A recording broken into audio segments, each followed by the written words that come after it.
Yoga is the practice of using the body and the breath and the focus on the body and the breath to let go of the mental chatter and to dive deep to touch our true essence that lies within each of us.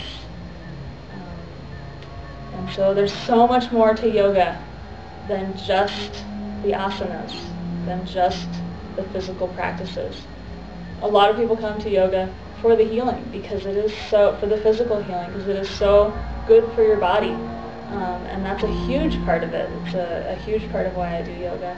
And it's also deeper than that. And when we let it touch us in those deeper places, the places where our bodies store emotions and samskaras, those imprints from all the events in our lives, all the wonderful things and all the terrible things that have happened to each of us.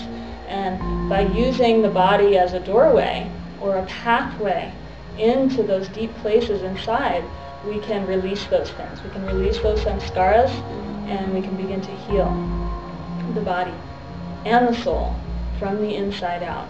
And so we use awareness as the main tool for this, by cultivating a subtle awareness of what is happening in our bodies and what is happening in our minds. Then the yoga practice becomes a meditation, so that each asana we do has so many levels. It has the level of the body. It's healing on the body, it's strengthening, it's balancing, it's creating flexibility. And then by doing that, by working with the body, we're also healing the emotions, the mind, and the soul. It's like, you could call it a side effect, but it's just that it's the same thing.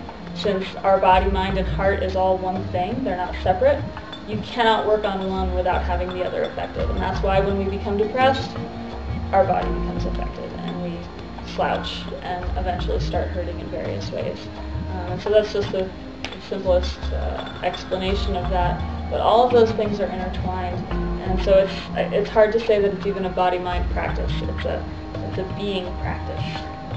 It's a practice that works on your whole being.